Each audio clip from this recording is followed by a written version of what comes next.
Assalamualaikum warahmatullahi wabarakatuh. Di video kali ini saya akan membahas tentang hal-hal yang perlu dilakukan ketika kalian mengalami gagal bayar di aplikasi pinjaman online, atau hal ini bisa disebut juga galbay pinjol. Karena tidak sedikit, masih banyak nih sekarang yang mengalami gagal bayar di aplikasi-aplikasi pinjaman online, maupun itu ilegal ataupun legal. Nah, ada hal-hal yang perlu kalian lakukan agar kalian tidak diteror secara terus-menerus oleh pihak penagih dari aplikasi pinjaman online. Dikhususkan juga nih buat kalian yang mungkin mentalnya tuh kurang kuat dalam menghadapi teror-teror yang sering dilakukan oleh si penagih dari aplikasi pinjaman online tersebut. Lalu apa saja sih hal-hal yang perlu dilakukan ketika kita mengalami gagal bayar di aplikasi pinjaman online? Simak video ini sampai habis. Yang pertama adalah jangan pernah merespon semua teroran yang dilakukan oleh DC online dari aplikasi pinjol. Mau itu teroran melalui telepon, SMS, WA, ataupun email. Karena hal tersebut bisa menyebabkan peneroran secara terus-menerus ketika kita merespon teroran-teroran dari mereka. Jadi teroran-teroran dari mereka itu tergantung dari respon kita ya. Jikalau kita merespon dan membalas chattingan atau telepon dari mereka, tentunya teroran tersebut tuh akan berkelanjutan. Namun jikalau kita mengabaikan teroran-teroran yang sering dilakukan oleh mereka, tentunya mereka juga tidak akan terus-menerus untuk meneror kita. Memang tidak akan 100% tidak ada ya, namun mungkin untuk jangka waktunya itu akan lebih sedikit. Misalkan dari 1 bulan tuh hanya mengalami teror 4 kali atau mungkin 5 kali ya melalui spam telepon ataupun peringatan melalui pesan WhatsApp. Nah, jikalau kita merespon peneroran dari mereka, tentunya itu setiap hari akan terus dilakukan dari mereka, mau itu menghubungi lewat WhatsApp, mau menghubungi lewat telepon ataupun SMS. Jadi hal ini pentingnya buat kalian yang mungkin mau terhindar dari teroran yang secara terus-menerus dari DC pinjaman online. Kalian harus mengabaikan semua teroran dari DC online aplikasi pinjaman online. Yang selanjutnya adalah menginformasikan nomor kontak darurat yang kalian daftarkan ketika kalian melakukan pengajuan pinjaman di aplikasi tersebut. Nah, jikalau kalian mendaftarkan nomor kontak darurat yang memang nomor tersebut itu bukan nomor kalian ya. Contoh, kalian mungkin memberikan nomor kontak darurat itu nomor teman kalian atau mungkin nomor saudara kalian. Kalian informasikan saja kepada mereka. Kalian boleh jujur berbicara apa adanya, apa permasalahan yang sedang kalian alami sehingga kalian mengalami gagal bayar di aplikasi pinjaman online. Saya yakin dengan kalian jujur, dengan kalian berbicara apa adanya, si nomor kontak darurat tersebut pastinya akan bisa memakluminya dan akan mengerti tentang keadaan kalian. Jadi alangkah baiknya kalian harus terbuka, jangan dipendam sendiri, karena ini dikhawatirkan akan membuat Anda semakin pusing dan juga tentunya akan semakin membuat Anda stres setiap harinya. Jadi diusahakan kalian harus sedikit berbicara, sedikit jujur kepada teman atau mungkin saudara terdekat ya ketika kalian mengalami hal seperti ini. Jadi ketika si pemilik nomor kontak darurat tersebut dihubungi oleh si pihak di si pinjol itu, mungkin mereka juga tidak akan kaget dan mereka akan biasa-biasa saja merespon atau mungkin melihat pesan tersebut karena mereka sudah tahu permasalahannya dari kalian.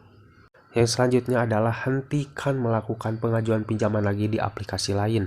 Nah, ini pentingnya buat kalian yang mungkin sekarang mengalami gagal bayar. Hentikan, jangan pernah melakukan peminjaman lagi di aplikasi-aplikasi pinjaman online lainnya. Karena hal tersebut tentunya akan berakibat fatal untuk kedepannya.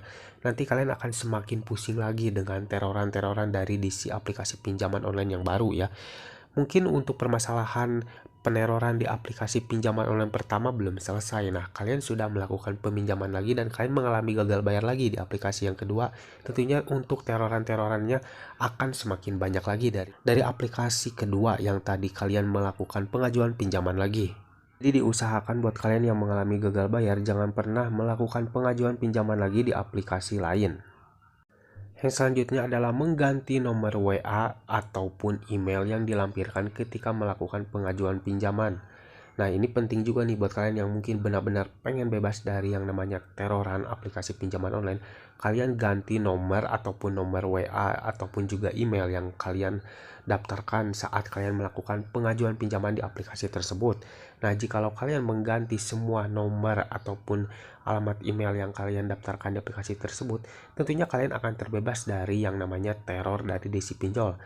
Dan kalian juga harus mengganti akun WhatsApp dengan nomor yang baru agar si DC pinjol itu tidak dapat menghubungi kalian lagi melalui pesan WhatsApp. Karena percuma ya kalau kalian mengganti nomor namun akun WhatsAppnya tetap memakai nomor yang dulu, tentunya mereka akan bisa menghubungi kalian secara terus-menerus lagi. Namun ketika kalian mengganti akun WhatsAppnya dengan nomor yang baru, tentunya mereka tidak ada akses untuk menghubungi kalian lagi.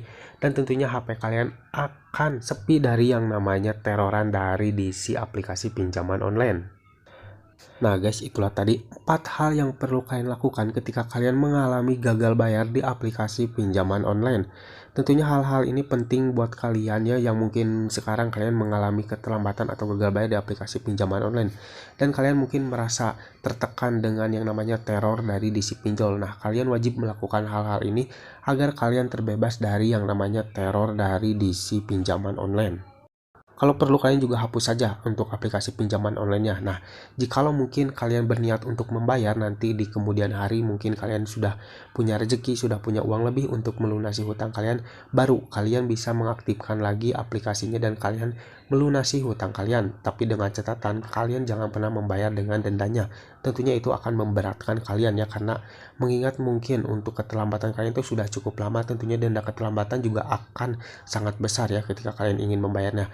Jadi kalian lakukan dulu negosiasi untuk membayar pokoknya saja ya, tidak dengan dendanya. Namun ketika kalian melakukan nego bayar pokok saja juga kalian wajib hati-hati ya, jangan sampai kalian melakukan hal-hal yang memang salah untuk dilakukan atau mungkin kalian melakukan transaksi yang salah. Nanti takutnya mungkin hutang kalian itu tidak akan terhapus dari aplikasi tersebut, atau mungkin ada oknum-oknum yang tidak bertanggung jawab yang memanfaatkan situasi seperti ini. Jadi saya saranin kalian harus lebih berhati-hati lagi ketika kalian melakukan transaksi ataupun melakukan nego bayar pokok saja di aplikasi pinjaman online. Dan juga kalian jangan pernah melakukan transaksi secara tunai ataupun secara offline ya, karena itu jelas dilarang oleh OJK ya. Karena untuk semua aplikasi pinjaman online baik itu pengguna ataupun penyelenggara itu wajib melakukan transaksi secara online. Nah, buat kalian yang mungkin mau melakukan negosiasi untuk bayar pokok saja, kalian bisa melakukannya melalui pembayaran virtual akun. Jadi kalian boleh tuh meminta virtual akun kepada si penagih tersebut ya. Namun dengan catatan juga kalian harus cek dulu tuh nomor kode virtual akunnya apa benar atas nama aplikasi tersebut, atau mungkin bisa jadi itu atas nama orang lain ya. Takutnya nanti masuknya tidak ke aplikasi tersebut namun masuk ke orang si penagih tersebut. Jadi pada intinya kalian harus lebih berhati-hati lagi dalam melakukan segala hal ketika kalian mengalami keterlambatan ataupun gagal bayar di aplikasi pinjaman online. Karena salah saja sedikit kalian melakukan tindakan, tentunya itu akan berakibat fatal untuk kalian ya. Jadi saya ingatkan lagi, kalian harus tetap berhati-hati. Oke guys, mungkin sampai di sini dulu video dari saya kali ini. Semoga video ini bermanfaat buat kalian. Jangan lupa like dan juga share ke teman-teman kalian. Dan tetap dukung channel ini agar semakin berkembang dengan cara klik subscribe di bawah. Sampai jumpa di video selanjutnya. Assalamualaikum warahmatullahi wabarakatuh.